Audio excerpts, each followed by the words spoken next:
Welcome to the Practice With Me podcast. My name is Claudia Friedlander.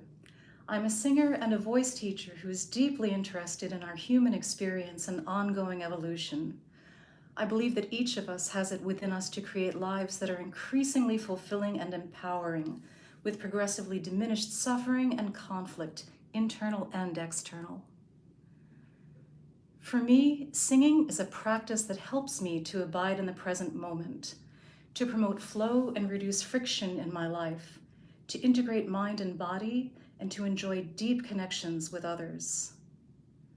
I invite you to practice with me.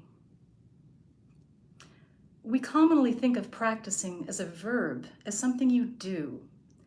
As George Leonard puts it in his book, Mastery, you practice your trumpet, your dance routine, your multiplication tables, your combat mission. To practice in this sense implies something separate from the rest of your life.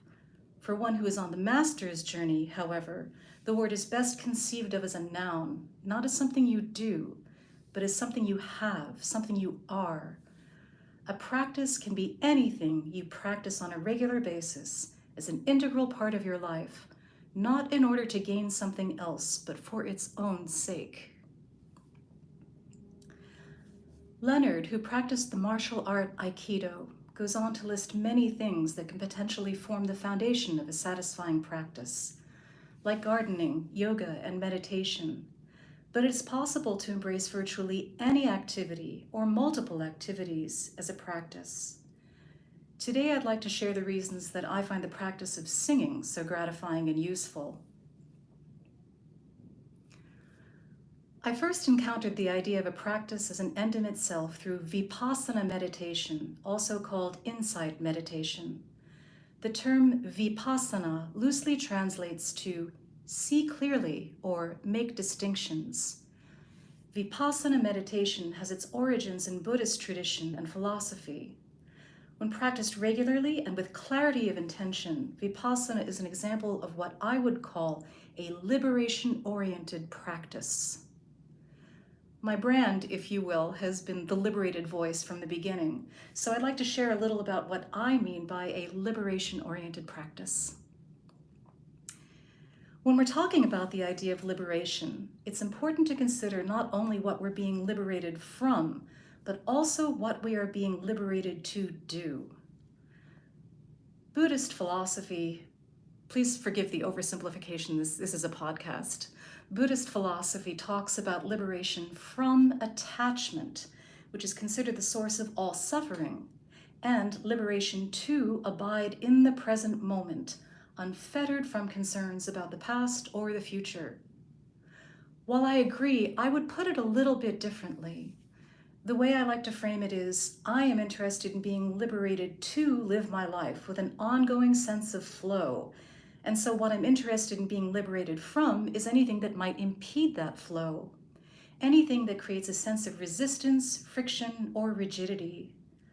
To abide in the present moment is to be in a state of flow. To experience attachment inevitably creates resistance, because when reality does not offer what you are attached to having, that creates friction, and the more you hold on to, the greater the likelihood of developing rigidity in both your mind and in your body. So practice can be anything you engage in regularly that is an integral part of your life for its own sake, as opposed to being for the purpose of gaining something else. Here's why I find singing such a satisfying and multidimensional practice in this sense. As I mentioned, I feel that any liberation-oriented practice is one that promotes flow and reduces rigidity. This essentially describes my entire approach to singing and teaching singing. Music unfolds in real time, and making music with your voice provides a unique opportunity to experience this continuous flow. The experience of singing continually invites you to be present. The practice of singing often involves noting areas of friction or rigidity, ways in which we may be physically impeding the flow of our own voices when we meet with tension somewhere in our vocal anatomy, for example, in the throat, jaw, or tongue. When this happens, the solution is to observe and try to alleviate whatever resistance is present. This is only possible when we are not attached to making a particular sound or achieving a particular result.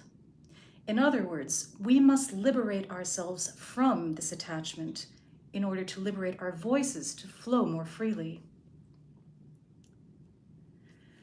Singing is also a practice that involves both body and mind and facilitates integrating them together.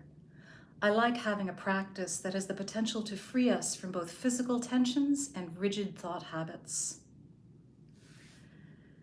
For many years, I have been using mindfulness strategies as a tool to teach singing technique. I now realize that it's far more satisfying and effective to use singing as a means of teaching mindfulness. Mindfulness is never a means to an end. It is a practice you engage in for its own sake. When you practice singing for its own sake, that is always your best option for achieving the level of skill you desire. You are progressively freeing yourself from attachment to external validation. You are freeing yourself to communicate spontaneously and creatively in the moment. This is a powerful, ongoing source of motivation. So I hope that you will practice with me. You can tune into this podcast. You can visit my website and explore the variety of options for working with me. You can listen to my Yoga Nidra podcast. If you're new to meditation, you may find Yoga Nidra guided meditations to be a fantastic introduction to meditation.